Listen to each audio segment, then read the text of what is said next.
Welcome back, friends. Let's discuss some new insights in CIA, confidentiality, integrity, and availability. Stay with me, and you will definitely find this information very useful. So let's go to the drawing board.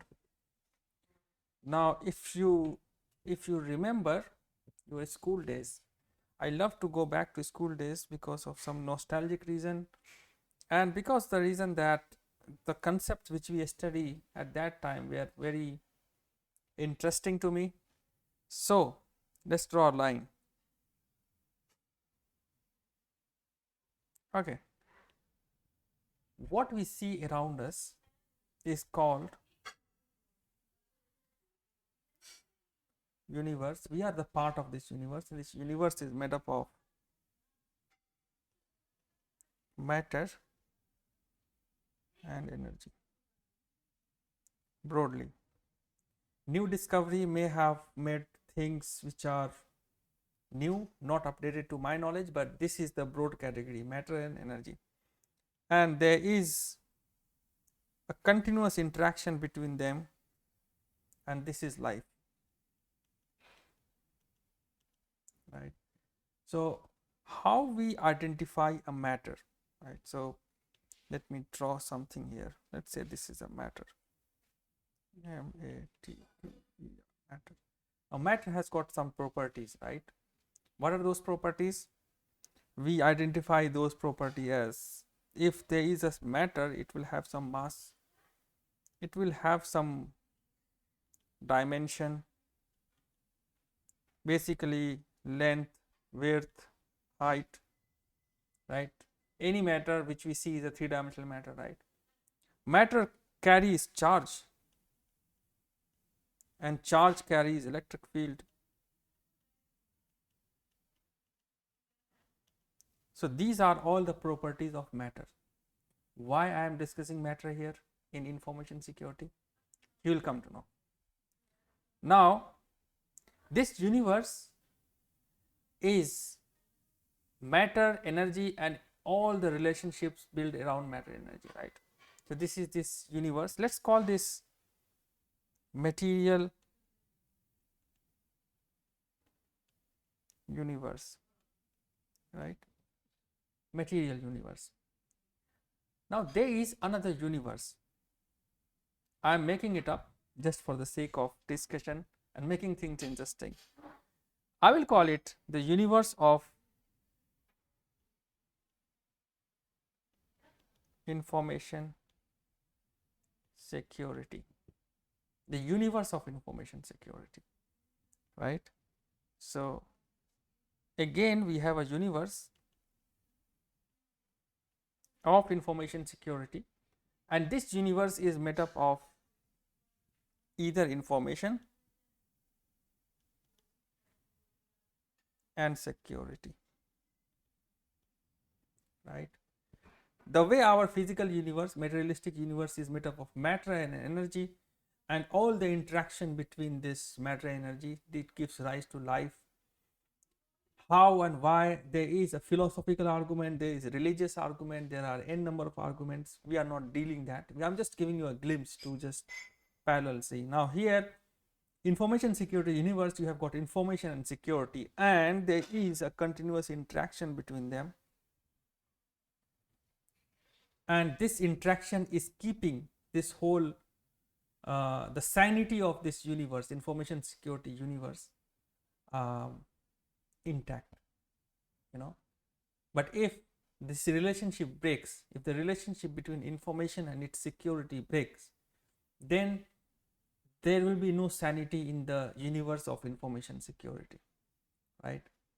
The way in our materialistic universe we identify a matter, in the universe of information security, we have something which is called, there is something which is called information I, right?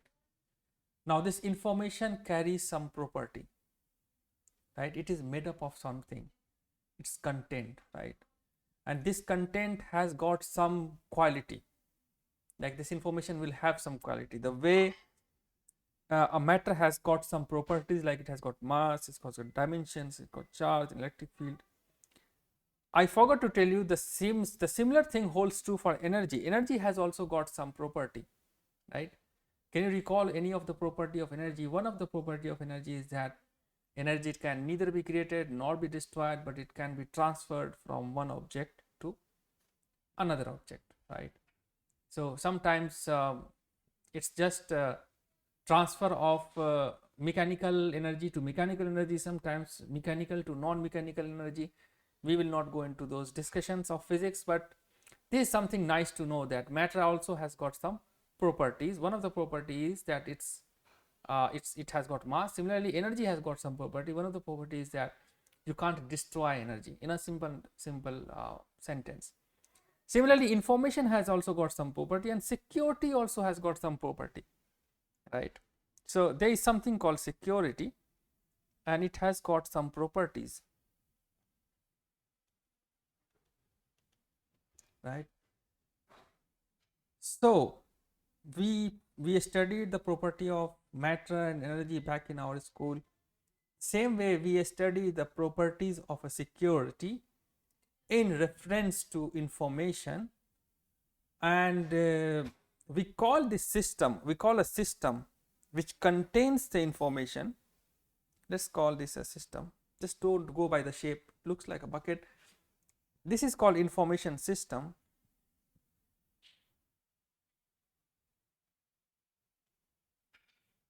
Now if this information system is interacting with some sort of security, that security has got some properties which will be imposed on this information system. And what are those properties? We know those properties as confidentiality,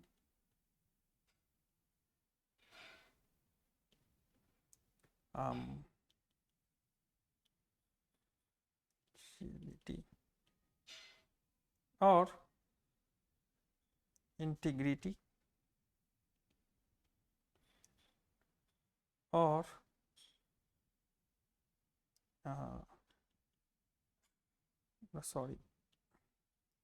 non-repudiation,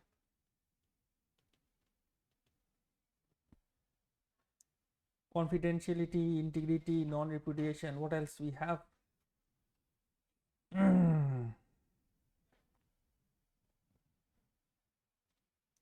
There's something called authentication, actually.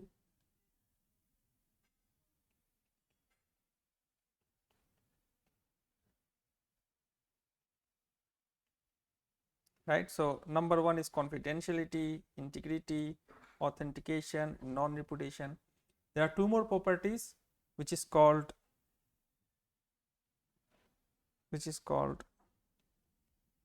access control and availability.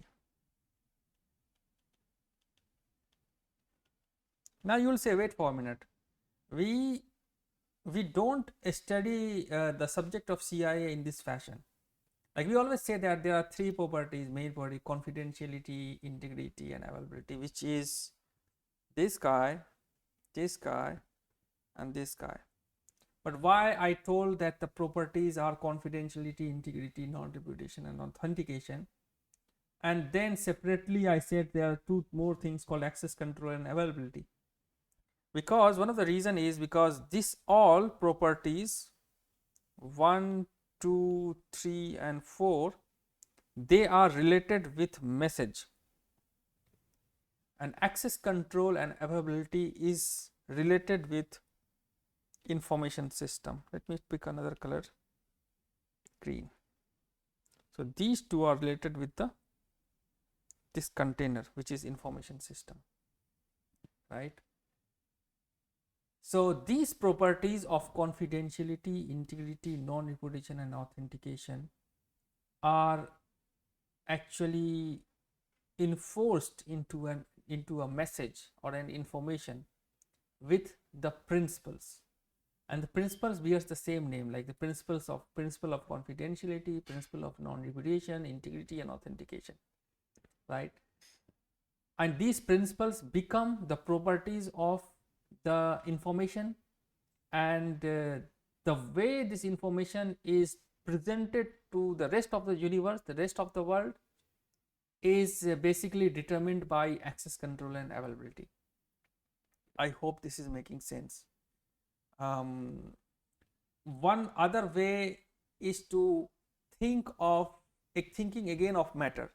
You know, there are three laws, Newtonian laws, which says that how a matter behaves if there is a force or there is an absence of force around the matter, right? So if the matter is at rest or it is moving with a constant speed, so it will do so unless it is changed or it is affected by another force.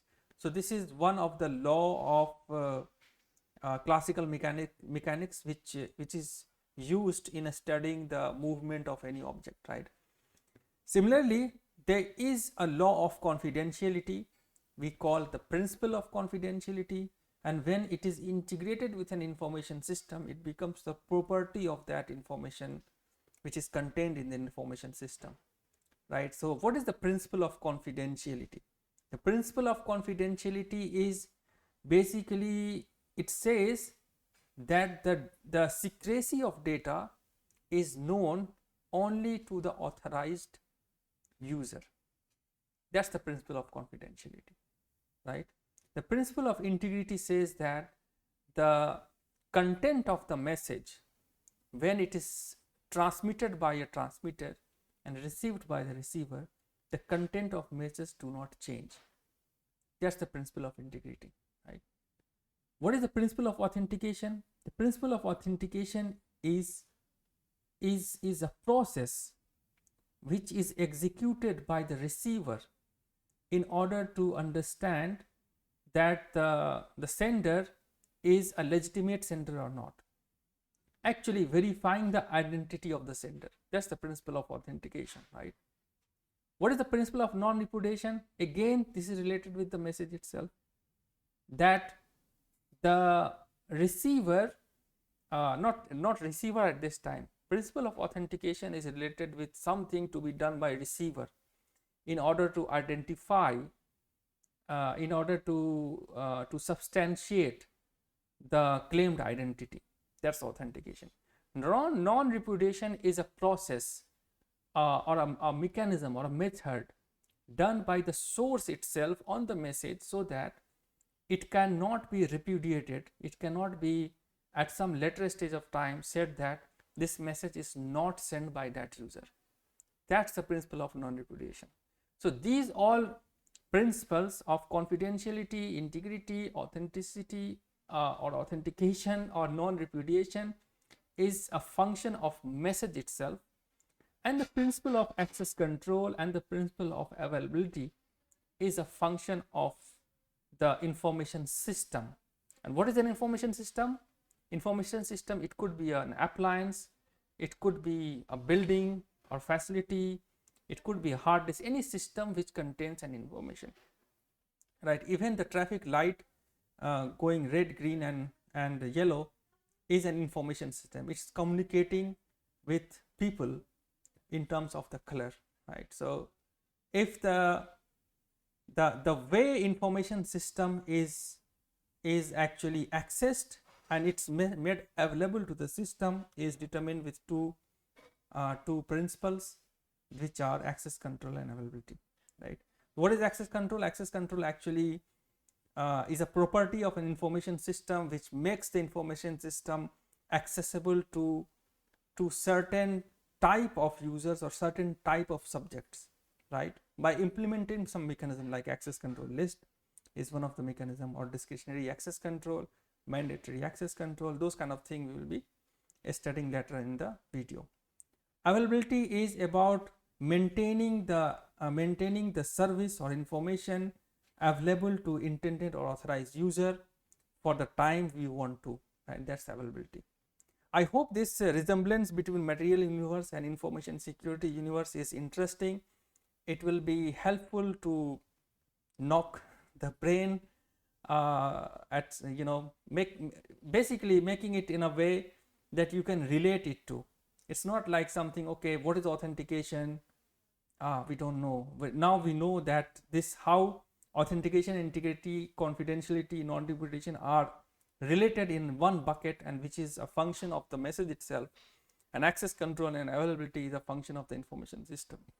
I hope this video has been informative, useful, interesting, and if you like the video, put a thumbs up, subscribe to my channel if the content is useful, and let's meet in another video.